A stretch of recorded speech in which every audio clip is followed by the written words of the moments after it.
amazing worshiping with you every single week. We love doing it. Before we move on, just want to let you know, fill you in on what's happening here around LCC. And if you're ever not here on a Sunday, if you miss it, you can always tune in to our live stream through YouTube. It's also usually posted on Facebook. And also, if you have any questions about what's going on, you can go to milessays.info. Go to weekly resources. It's got all of our announcements there. First, we just want to talk about the Hilliard Food Pantry. We're going to be handing out bags today as you leave the service. So you can bring the items in next Sunday. And feel free to bring in any extra goods that you want to. Every little bit helps. Another thing we've got going on, like I said before the service, we've got a couple meetings happening today. The first one I want to talk about is the baptism meeting. We're having baptisms on March 15th. It's going to be amazing. We had like 10 people get baptized last time. I don't know what it's going to look like this time, but it's going to be awesome, so make sure you're there that Sunday. If you have any questions, we have a meeting after the service. It's going to be about 10 minutes once the service ends in this room. The other thing that we've got going on after the service is intro to groups. Groups are fundamental into what we do here at Life Community Church. Our name is Life Community Church. We like going through life together in community. So whether you're in a group or not and you want to know more about groups, our meeting is going to be over in the youth area. It's going to be an intro to groups. It's going to be great. So if you have any questions about that, make sure not to miss that meeting. Thank you. We've got some guys who are going to come up and talk a little bit about our financial state and what's going on at LCC. So take it away. Good morning. Morning. My name is Mike Miller, and that's Terry Artrip, and we're part of the elder team here. And you might have received in email or in the mail a letter from Pastor Dan this week talking about our finances and what the situation going on here in the church. And we're up here because we just want to be completely transparent with you guys. This is a family. We're in this together. And so we just wanted to share the financial situation. So here's what's going on recently. The monthly budget here at LCC is $59,246 a month. Very specific. Now, giving over the past year has averaged out to be about $53,560. So you can see that we're a little short of our budget by a couple $1,000. Our monthly expenses is about $54,000. So we're still running low under our budget, and that's what we wanted to bring forward to you guys today. And I'm just going to let Terry explain what we need. So as Mike mentioned, you can see that our monthly expenses are substantially, they're a little bit above our giving, but they're substantially less than our budget. We're really careful about what we spend around here, really, really careful in ways that unless you're around our staff, you probably would have a hard time understanding. But that money, those just seem like numbers, but to us, those are a way of accomplishing things. When we talk about the Hilliard Food Pantry, we talk about providing education and support for your kids. We have a Venezuelan church that meets here on Wednesday. We don't charge them anything, although they do some cleaning for us. The money is not just money. The money is about doing work in the name of Christ. And it's part of our community effort here. We call ourselves a community church. We're involved in a lot of stuff. A lot of you guys are involved in different ways in doing that. We want to make sure that you're involved in community giving too, that the giving is not just, we don't have people here who are rich and give all the money so that everything is taken care of. It requires that we all chip in. So to those of you who regularly do that, we really, really want to express our appreciation for that. That's how we get stuff done. That's how we are the face of Christ in our community. So that's super appreciated. We really appreciate the money that's come in for the roofing fund. We've gotten $40,000 on that. That's super helpful. We're not quite where we need to be in order to fix the roof, but we're getting closer. But I do want to talk, if you're not if you're not regularly giving, I'd like to recommend that you give that some thought, not just in terms of money, but in terms of what it accomplishes. We have lots of ways that you can do that. We try to make it as easy as we can. You'll notice there are some boxes on the way in and out of the auditorium. You can drop checks in there. You can put cash in there. If you use mylcc.info, you'll see that we have a tab devoted to giving, and it actually makes it really easy. That's the way Brenda and I do it. We set up a regular withdrawal from our checking account every month, so it's very regular. And I do want to emphasize the importance of regular giving, because just like you guys have regular expenses, we have regular expenses as a church. It really helps if your giving is regular. Now, we know that that doesn't fit everybody's financial situation.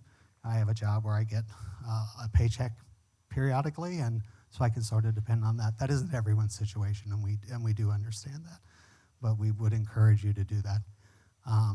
And we budget, our budget year is June through May here. We're coming up on a new budget, so that top number is going to be changing here shortly, and it really helps us if we can understand what a reasonable number is there and what we can plan to do as a church. So we really appreciate that, and Mike's going to pray for us now. Yeah, can we pray about this together? Lord, we just want to thank you so much for this church. Thank you for the staff here. Thank you for providing them to us, and thank you for the blessing they are. Thank you for this building. Thank you for the ministries that we're involved in. And just pray, Lord, that you would guide us in that you would provide everything that we need to be able to keep going with that. And would you place it on people's hearts to give, and just help us to find joy in being able to give to the work of the kingdom. We pray this in Jesus' name. Amen. Thanks, guys. Close your eyes and then you open and I'm here. It's probably not the answer to prayer you were hoping for, but you get what you get. So welcome. For those of you who I've not met, my name is Dan Nelles, and I'm a part of the elder team as well, with Mike and Terry, and I'm also on the teaching team, which should be obvious because I'm up here getting ready to teach. So that was a bad joke. So if we haven't met, I look forward to meeting you someday.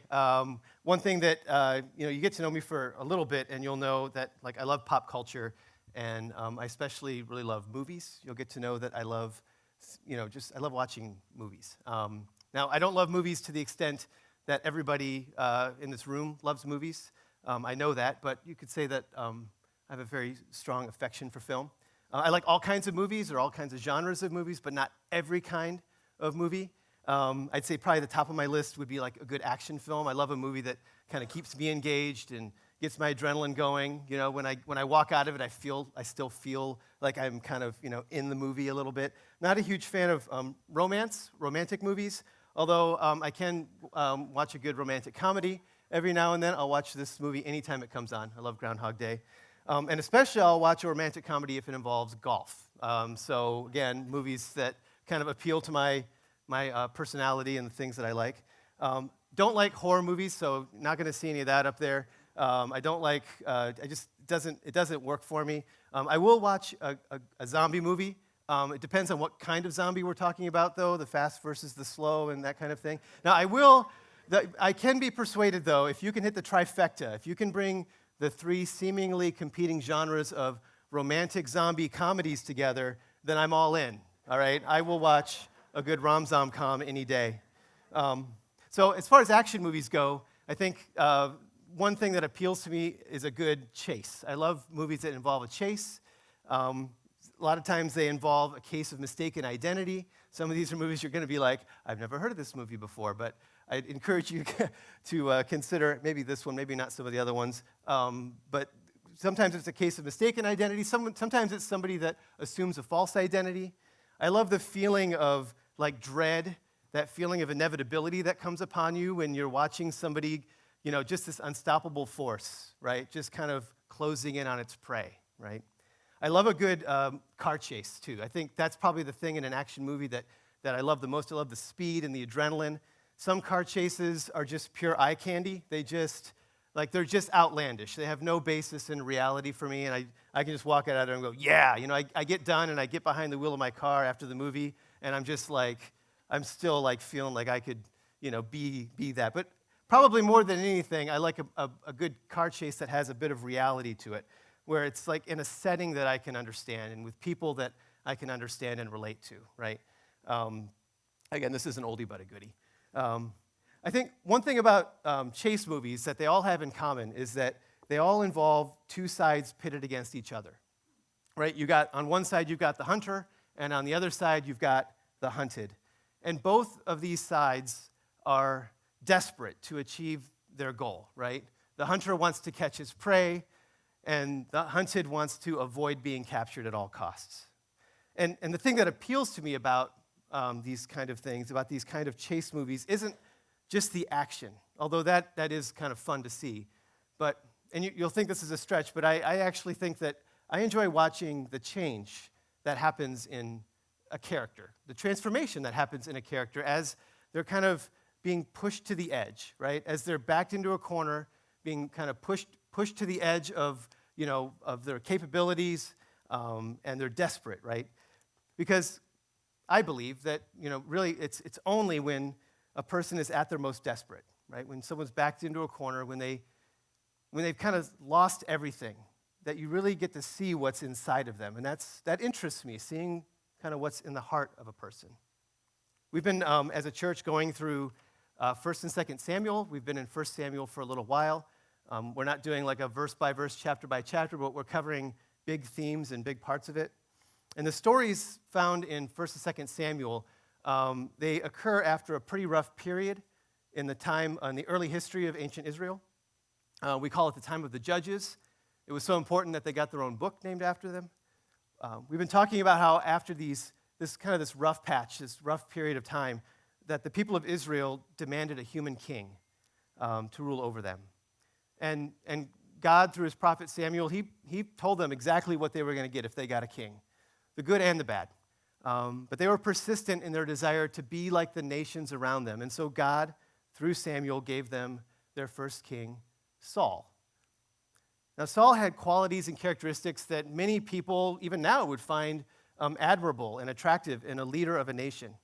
But he lacked the thing that was the most important. He lacked a heart that was like fully God's. And so, after a series of missteps and mistakes, God made it clear to Saul that his rule was going to come to an end and that another would take his place. And it's at this point that we meet David, right? We've been going through this history. We meet David. He's the plucky, handsome, he's brave and talented. Anyone know plucky? No? Okay. What does it mean? Spirited and determined, courage, right? So he's a man after God's own heart, right? And God plucked him out and he anointed him as to be the next king of Israel, right? But now he finds himself in a very unenviable position, right? Now he has to serve directly under the king, the rule of the one that he's supposed to replace. Has anyone ever done that before, right? Having to be kind of trained up and for the person that you're going to replace. Now Saul's still pretty smart. He knows what's going on, and he's driven by fear and jealousy, two very dangerous things, and he becomes singularly focused on one thing: controlling the situation, protecting his claim to the throne at all costs, and in this case, by means of hunting down and killing this perceived usurper, which is where we find ourselves today. David, last week we learned he's on the run. He's just said his final farewell, a very tearful goodbye to his best friend Jonathan, and now he's got to set out on his own as a wanted man. Now, we have a lot of content to cover.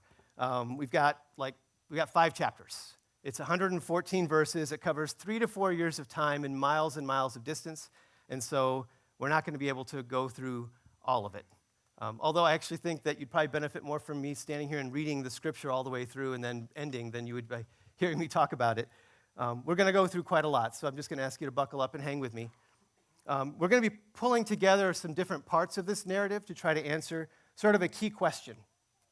And we're going to try to tie this together at the end. But the question is, what is the value?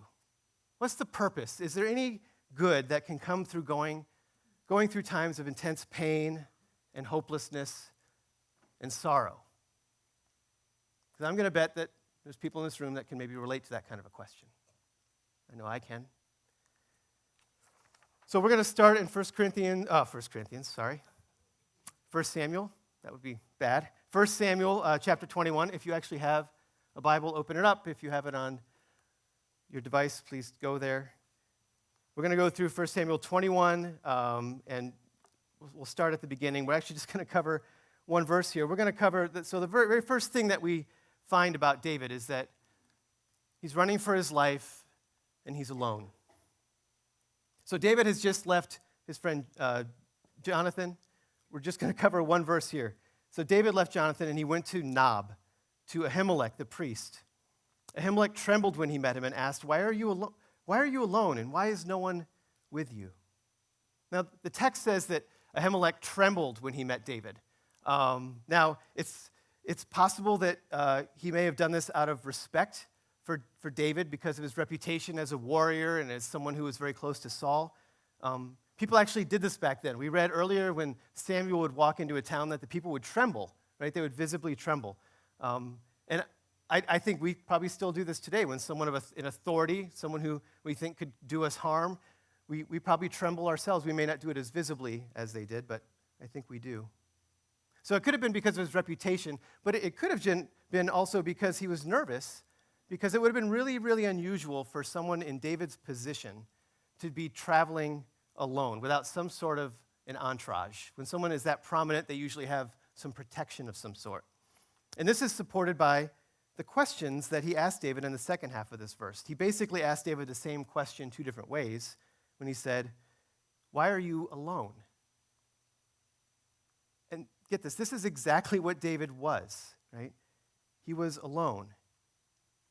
He had just come from being a shepherd to instantly becoming a hero of the nation of Israel, a part of the king's court, right? Married to one of the king's daughters, best friends with the king's son, and now he is stripped of his position, isolated from his closest friends and family, and he's forced to run and hide in fear of his life.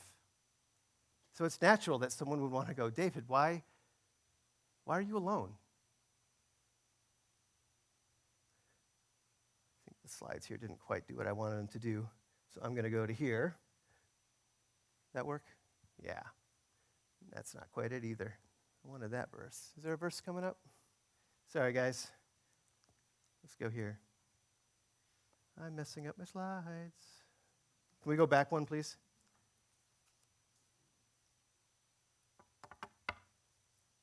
Well, that's not it either. All right. Sorry, guys. I'm trying to find a verse that says that he went. It's not put. I didn't want the cave up. Okay.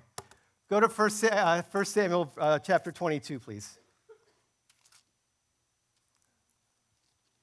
All right. So David left Gath, it says, and he escaped to the cave of Adullam. This is the very first verse of chapter 22.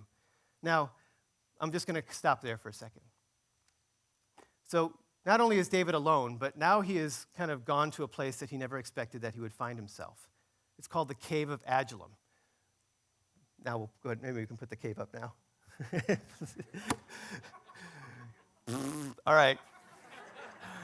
All right. So there was a cave there. All right. I'm completely out of sorts now. So there was a cave that you saw. So I went to Google and I'm like, Cave of Adullam, and it pulls up this cave, a picture of a cave. I'm going to tell you, I don't know if that was the actual cave or not, but there were enough pictures of this cave that made me think that, so many people aren't going to put the wrong cave up. But I mean, that could be in Hocking Hills for all I know, right? But this is where David finds himself, is in a place called the Cave of Adullam, right? Now, the Cave of Adullam was found in a place that that scholars say was near the Valley of Elah, right? And the Valley of Elah, ironically, is actually the place where David first rose to prominence by killing Goliath. It was right in that same area. So it's kind of interesting that, from such a great start, now he finds himself hiding in a cave in the very same area. And I will just say also that if you are interested, that the Valley of Elah is also the name of a really fantastic movie, if you haven't seen it, with Tommy Lee Jones and Charlize Theron, and I highly recommend it. It's a hard picture to watch, though. So here's the picture. David, he's alone, he's isolated, he's completely, on his own, right? He's on the run, and now he finds himself in a cave, right? Now, has anyone here ever actually been in a cave before? Like a real cave, right? Right, not just like a hollow in the wall, not like Conkel's Hollow or something, like a real cave, right? I have too, right? And caves are nice to visit, but I don't think it's somewhere that I would like to stay for very long, right? They're usually the home to wild animals. They usually house insects, lots of bugs. They tend to be very wet, very damp. And we're going to see later that people back in those days, they used caves as a place to sort of conduct their business, right?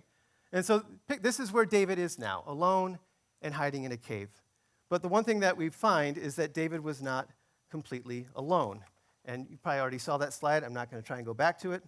So, because after, he's in this cave, but he's not abandoned, right? God has not left him on his own.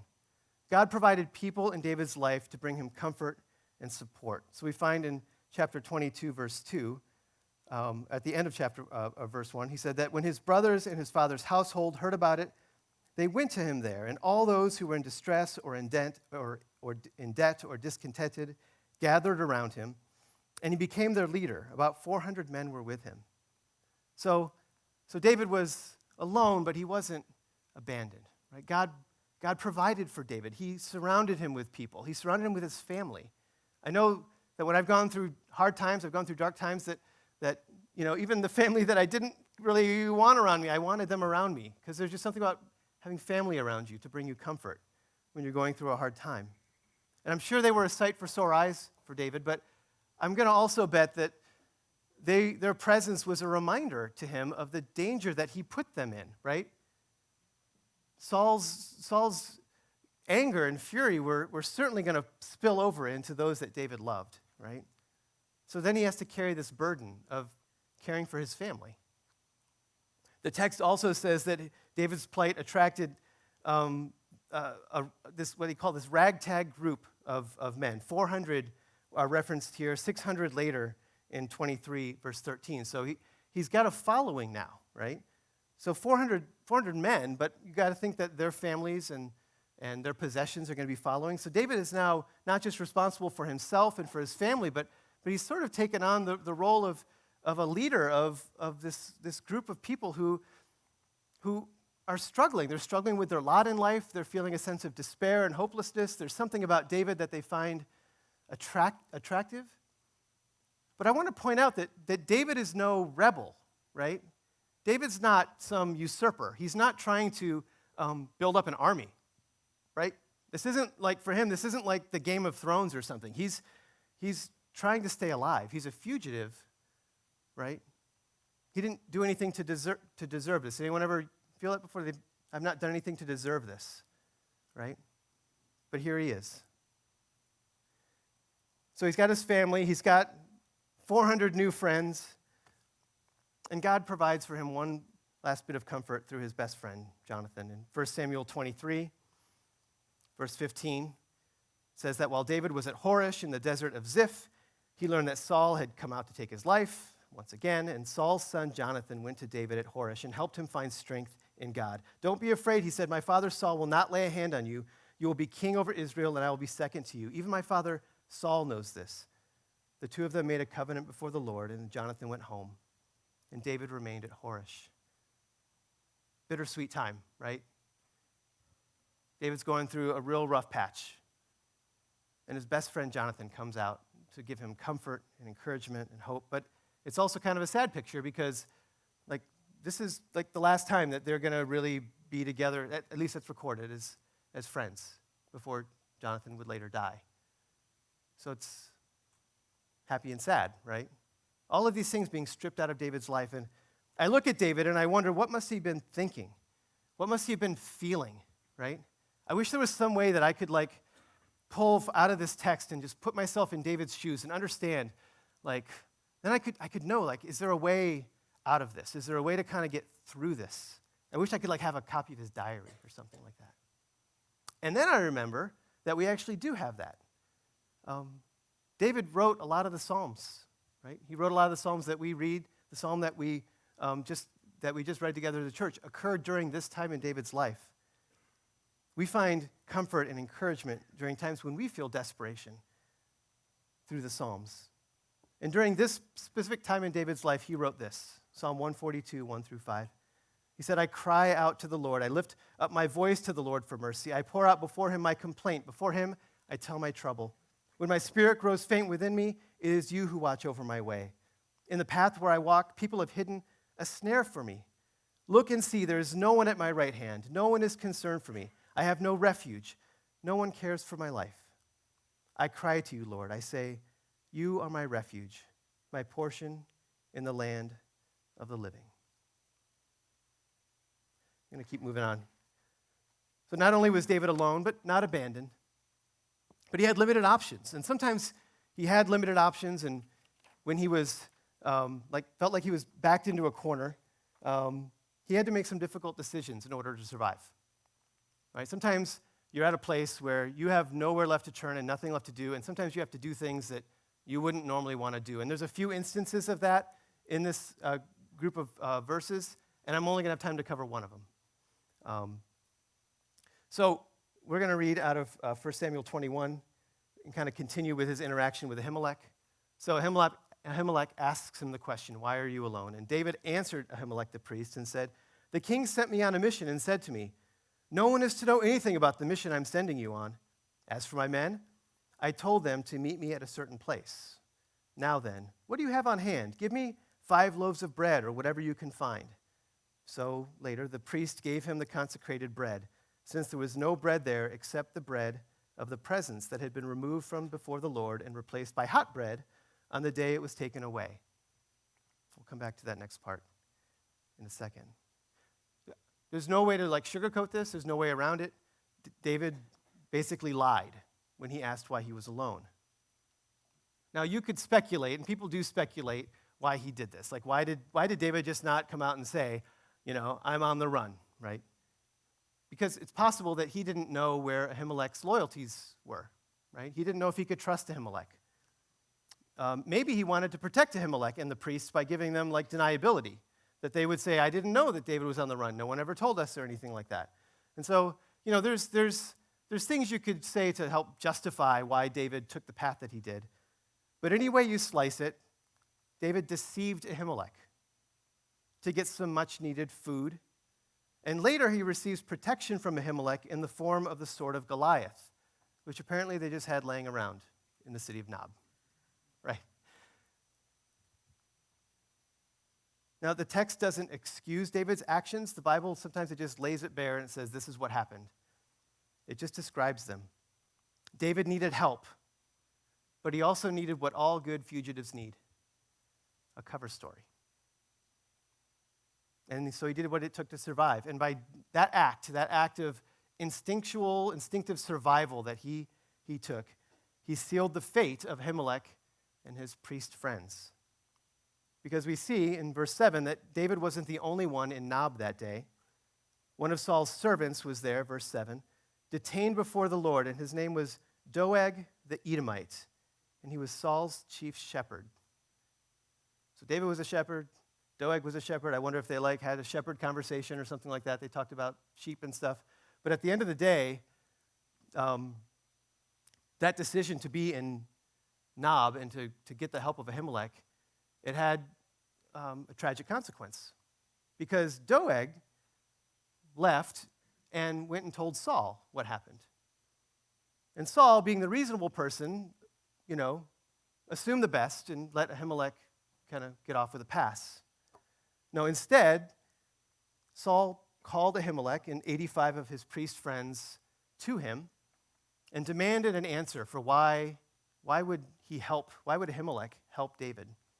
Saul said to him, this is 1 Samuel 22 in verse 13, Saul said to Ahimelech, why have you conspired against me? You and the son of Jesse, giving him bread and a sword and inquiring of God for him, so that he has rebelled against me and lies in wait for me as he does today. And Ahimelech answered the king and said, who of all your servants is as loyal as David? You think that's a good answer? The king's son-in-law, captain of your bodyguard, and highly respected in your household. Was that day the first time I inquired of God for him? Of course not. Let not the king accuse your servant or any of his father's family, for your servant knows nothing at all about this whole affair. So Ahimelech pleaded the fifth. He said, I don't know anything about anything. I did what a good priest would do. I helped somebody that was in trouble. But the king, again, driven by fear and jealousy, said, you will surely die, Ahimelech, you and your whole family. So in chapters 17 through 19, Saul tells his guards that are standing around him to kill Ahimelech and the 85 priests that are with him. And even the guards around Saul knew that this was crazy, that they weren't going to do it. They just stood back and said, we're not going to do it, probably at risk of their own life. So Saul then turned to Doeg and said, you do it. Doeg apparently had no such reservations, and he drew up his sword and he killed Ahimelech and the 85 priests.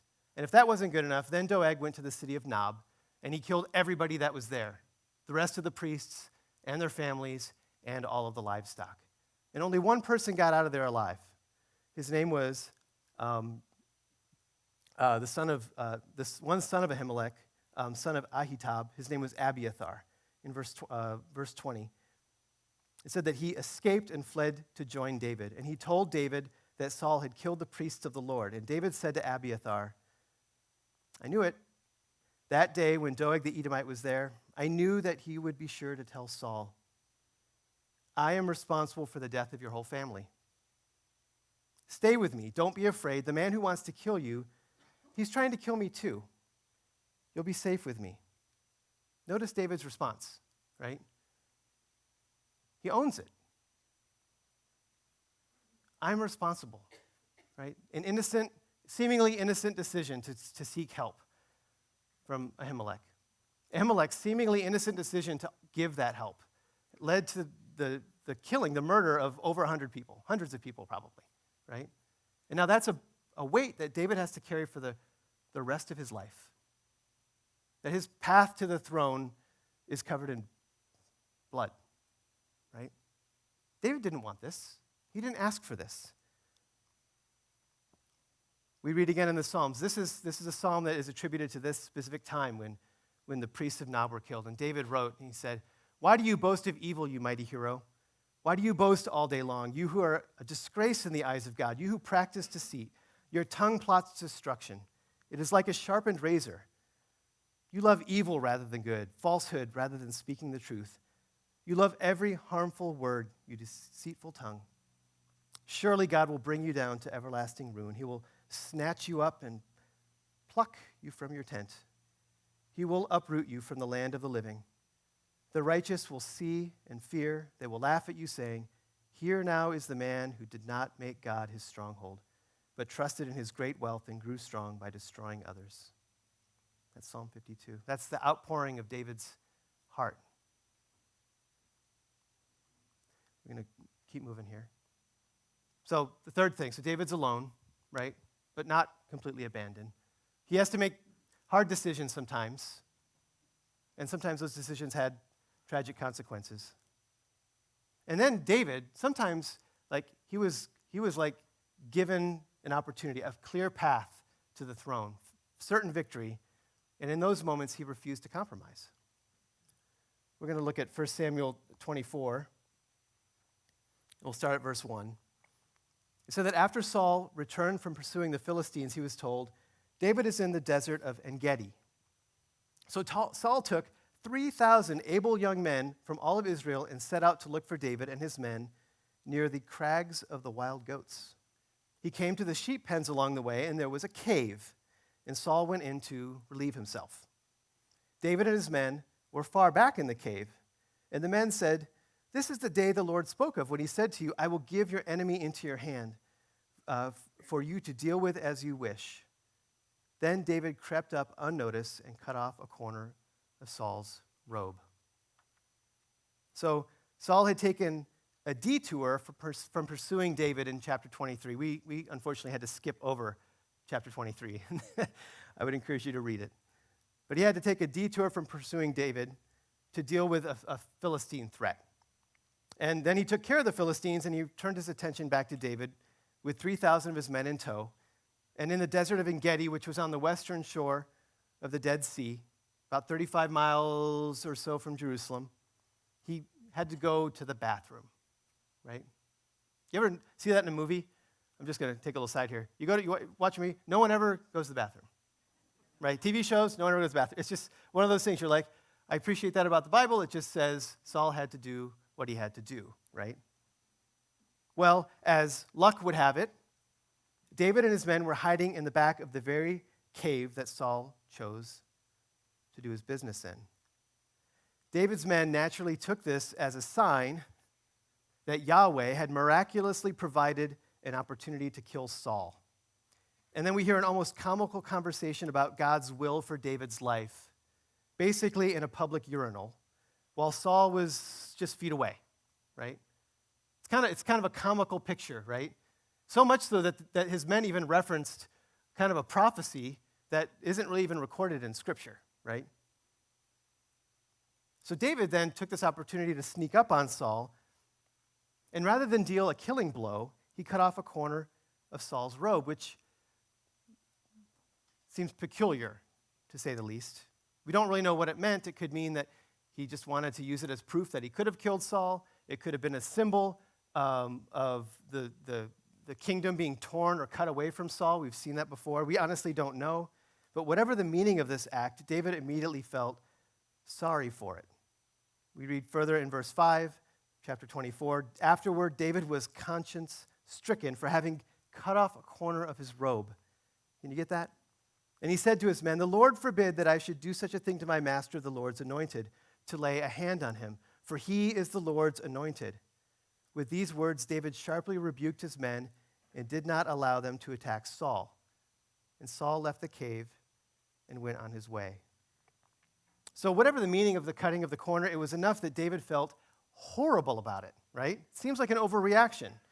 And so then it says he had forcefully had to hold his men back from going after Saul. And twice in this passage, he says he's doing it because Saul is the Lord's anointed. It's not enough just to read from this text that David was just being forgiving or that he was being generous. One commentator said that it's more important to David that he complies with the will of God where it's unmistakably clear. And in this instance, what appears to others as the will of God to kill Saul seems to David to be a temptation from which God will preserve him. I don't know if anyone here, I'm not going to have time, but if anyone here has ever heard of the book A Tale of Three Kings, it's a great book written by Gene Edwards. I think it's required reading for anyone that's ever had a spear thrown at them, right? How do you respond when someone throws a spear at you, right? We learn about that in here. And he does a great job. It's a very creative way of kind of like trying to visualize the conversation, just the back and forth between David and his men as they're trying to justify their actions and David trying to say, I'm not going to become like Saul. God's going to have to deal with this a different way. In fact, it happens again in 1 Samuel 26. We actually have almost the exact same scene, but this time in a different location. Saul and his men are encamped somewhere, and they're sleeping, and Saul is in the middle of his camp, and he's just like dead asleep. He's got his spear in the ground at his head. He's got the captain of his guard, of his army there with him. He's surrounded by his men, and David and one of his soldiers sneak into the camp at night. It says in 26 verse 7 that David and Abishai went to the army by night, and there was Saul lying asleep in the camp with his spear stuck in the ground near his head, and Abner and the soldiers were lying around him. Almost the same exact conversation happens. Abishai said to David, "Today God has delivered your enemy into your hands.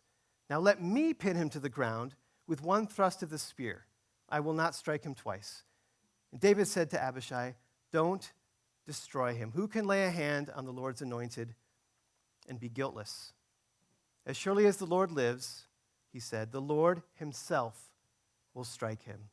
Or his time will come and he will die, or he will go into battle and perish. But the Lord forbid that I should lay a hand on the Lord's anointed. Now, get a spear and water jug that are near his head and let's go."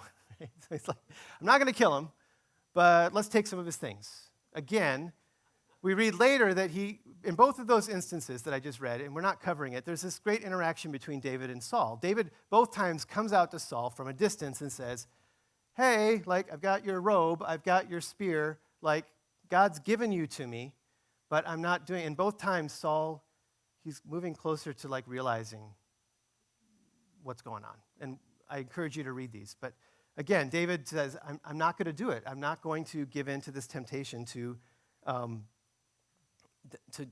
make myself the king, right? David didn't hold to the old adages that drive our modern dog-eat-dog decision-making. To David, the ends did not always justify the means. We live in a very ends justifying the means society. Desperate times for David did not always call for desperate measures, unless it involves lying to Ahimelech or stealing some stuff. Okay. David wasn't perfect, right? Instead, what carried David through each day and night, through each grief and each trial, each victory, every defeat, I think we can find it again in the Psalms. He depended on God. Psalm 57, just a part of it. Have mercy on me, my God, have mercy on me, for in you I take refuge. I will take refuge in the shadow of your wings. I cry out to the Most High, to God who vindicates me. He sends from heaven and saves me, rebuking those who hotly pursue me. God sends forth his love and his faithfulness. I'm in the midst of lions. I am forced to dwell among ravenous beasts, men whose teeth are spears and arrows, whose tongues are sharp swords. Be exalted, O God, above the heavens. Let your glory be over all the earth. There's something there, something in David's perspective that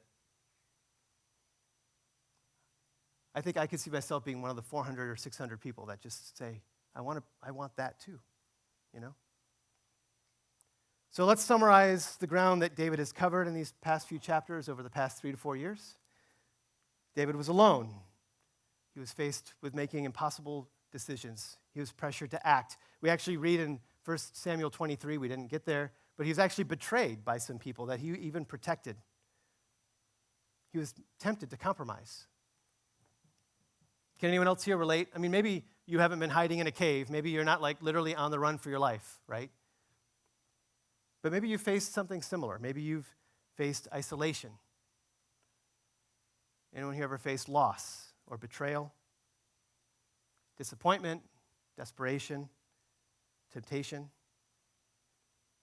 They just throw these words out like they're, just pull them out of a thesaurus, right? They all mean the same thing, but they're not unique to David. They're not unique to what David went through. They're not unique to what it's part of the human condition. And it's entirely possible, probable even, that in the midst of whatever painful situation you're in, you're asking maybe the same question that David was asking.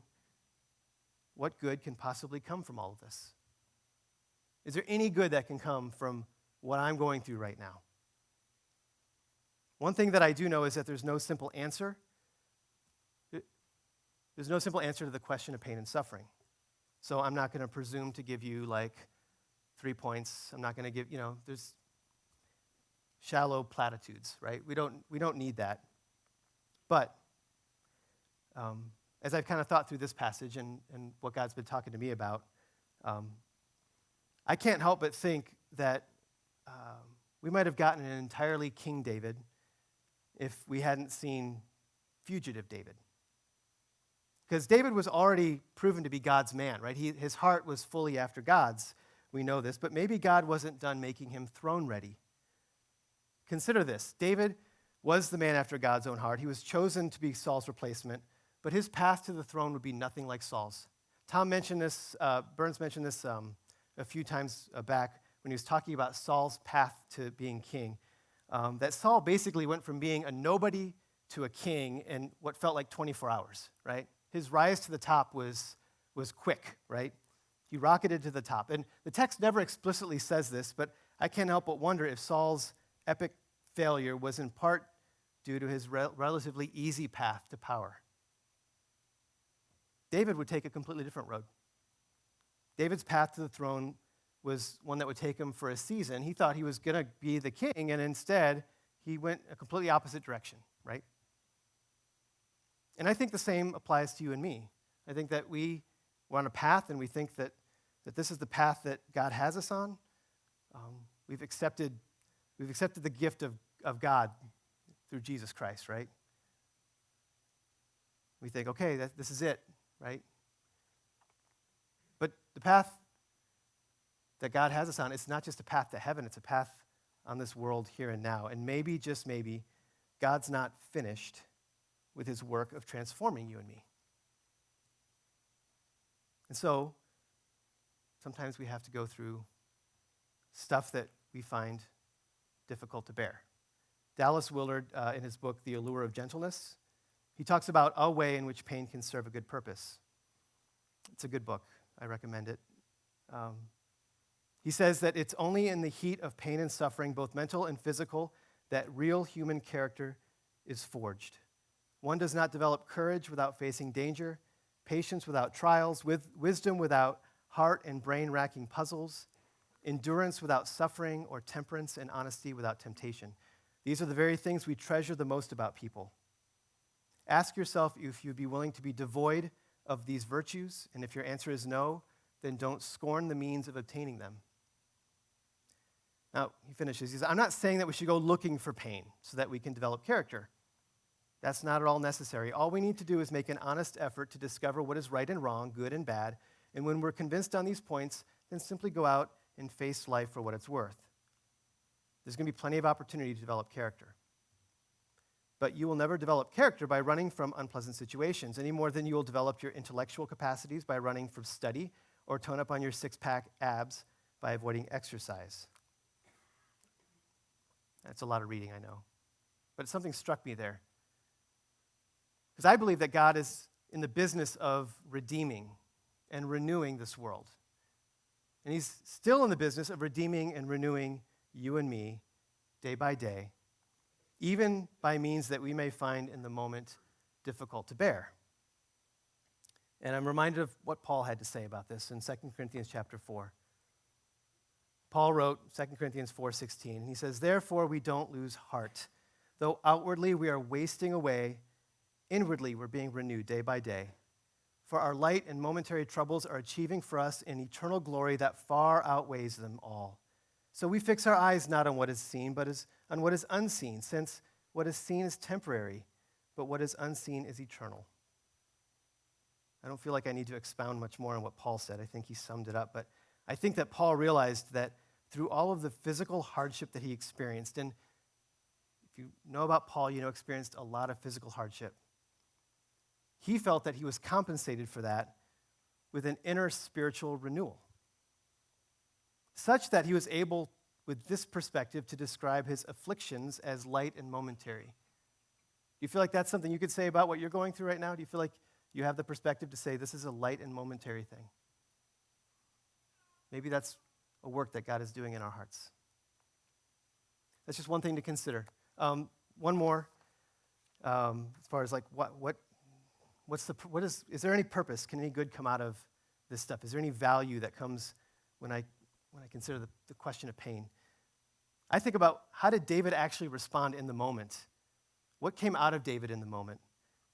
As we've already seen, David's experiences at being hunted by Saul contributed to some of the most beautiful writings that we've ever seen, the Psalms. And I tend to read the Psalms like in isolation, right? Psalm 23, the Lord is my shepherd. You know, I read these Psalms, and I don't consider that they came out of real people going through real experiences in real time. So I need to think about the fact that without David's experiences, many of these Psalms may not even exist. And I'd be like, but God has used those to bring me comfort in times of struggle. And in considering the impact the Psalms have had on me personally, I was reminded about how much art, yes, film, but also poetry, music, painting, how it's sourced from real-life experiences of the artists, right? So much that we see, so much of the beauty that we see around us comes out of the sorrow that other people have had to endure, and they've expressed it through artistic mediums. And that this can be a means, then, of conveying comfort, not just to the person doing the art, but to people that get to experience it. And you're like, where are you going with this, Dan? Like, I'll tell you, it's because, like, I don't know about you, but does anyone here have, like, a song that comes to mind that gives them comfort? Like, when you're going through a hard time, is there a song, right? Is there, like, a poem that you might read that when you were going through a real dark time, that God used that to, like, speak truth into your life, right? I still remember that, I'm going to date myself, but like Kristen and I went through like a really, really hard time when we lived in Arizona. We lost twin boys. We were pregnant. And I probably shared that here before. I lose track, honestly. I apologize. But like there were a couple songs that came to, that brought us comfort. There's this song by Stephen Curtis Chapman called With Hope. And there's a song by a group called Watermark. called Glory Baby, and these songs that just like they speak, but those songs came out of like the hurt that other people experienced, and they shared them, and God still uses those songs even today in my life. I'll tell you, I will never eat mac and cheese or chocolate pudding without thinking about Mary Ramoy, how out in Scottsdale, when Kristen and I were grieving in our little apartment, like she didn't know what to do, and all she could think was to bring us some comfort food, and those were what she brought us. And I tell you, I don't consume those things without thinking about God's goodness in providing for us, you know? And maybe there's something that God's brought you through. Maybe you've gone through a hard time.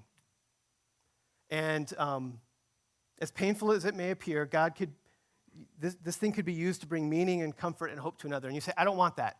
I don't want this to bring meaning and comfort and hope to another person. And I say, okay, it's okay. I just want you to consider this. Maybe, though, it might require that you step out. Maybe you might have to just put pencil to paper, voice to lyric, brush to paint, ingredient to recipe, hands to clay, feet to pavement. All I'm trying to say is that whatever you experience doesn't have to be kept inside, right? And you don't have to be afraid to give it a voice, if not for your own benefit, but potentially for the benefit of others. And you say, Dan, that's too much to bear. And I say, okay, I understand. I want to ask Henry Taylor to join me now. Hopefully, it's good. So if you haven't gotten a chance to meet Henry and Gabby, I think you should. They joined us, 2 years now? When Gabby joined us as a ministry resident, part of our program here. And Henry's going to share with us how God's been kind of moving in him to express the journey he's been on. And we talked about this, but like, we're not talking about, like, not everyone's going to be able to write a song. We're not saying that you have to write a song, but I hope that Henry's story will encourage you in some way. Thanks, Dan.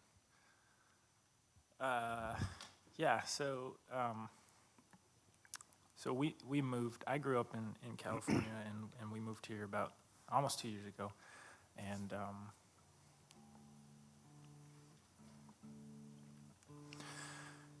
so this song that I'm going to share is it's called "The Joy of the Lord," and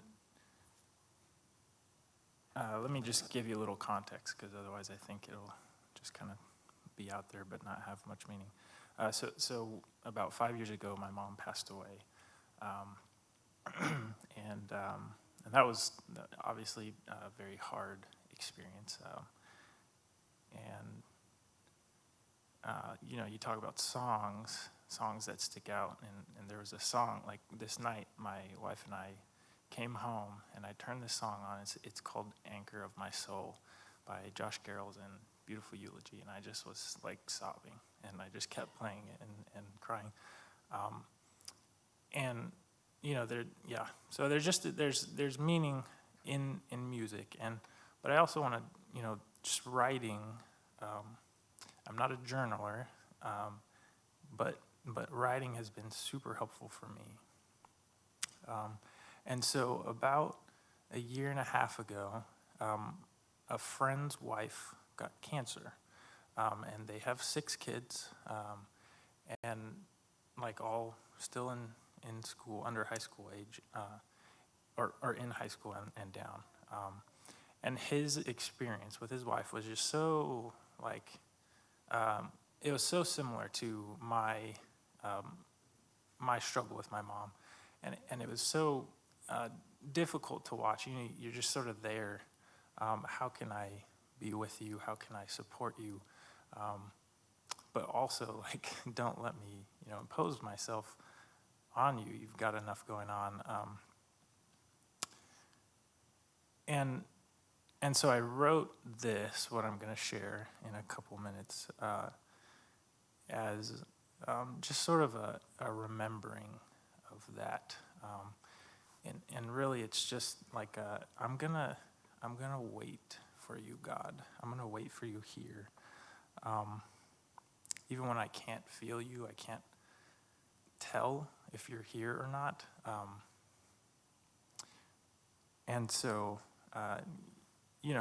like Dan said, though, it doesn't have to be music. I would just encourage you guys, feel free to talk to me afterwards. I don't know, grief comes in different levels, different shapes and forms. But this has been a really healthy way for me to sort of express a lot of my grief. And then I started putting music to it. So that's what you guys get to hear this morning. So.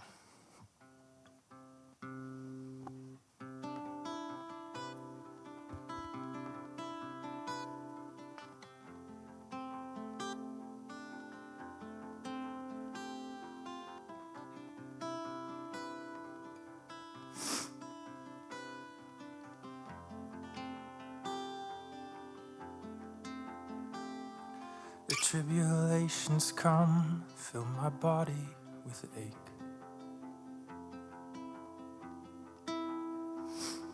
Oh, wretched man am I in this body of hate. Am I nothing to you, God, but a body to waste? Still here I will wait. The burden's gravity like a weight on my back. Oh, wretched man am I in this body of lack.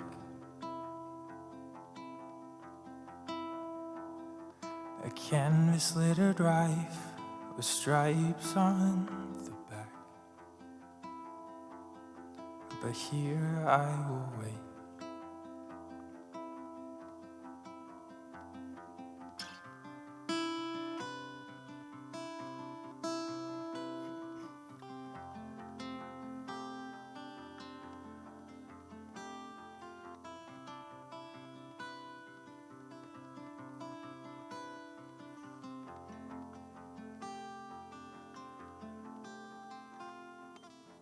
My friends are telling me, curse God and His name. The ones who say to me, curse God to His face, have no notion of the sea with the ship in its wake. So here I will wait. Oh, wait not for the jewels, nor the heavenly crown. For I am but a mist, breath of God in the ground. My friends have turned to hate, and I'd be the same. Oh, I'd be the same. I'd be the same, but for the joy of the Lord. The joy of the Lord, which renews all strength. The wind under wings, and the meaning in pain. The thirstless quality, though the clouds bring no rain. The life without lack, staring death in the face.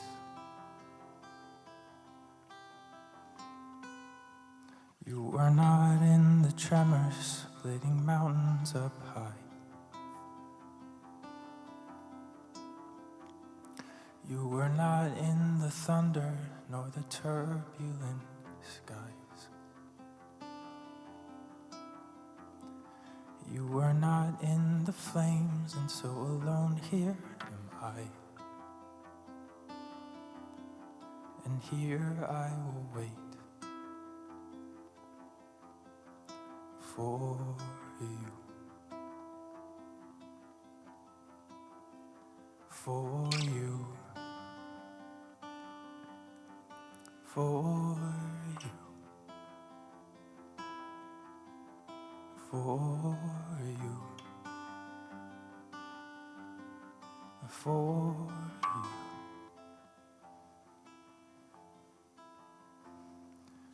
The winds are changing now, and the battle is won. And the people say to me, look at all that you've done. All your troubles passed away, a new day has begun. And I'd say the same. Oh, I'd say the same. Oh, I'd say the same, but for the joy of the Lord.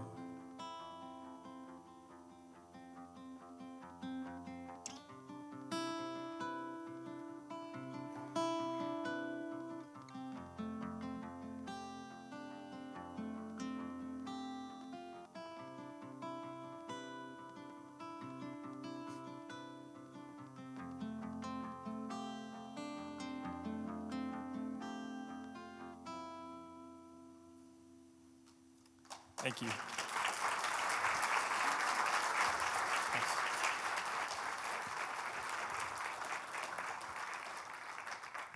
Let's pray together.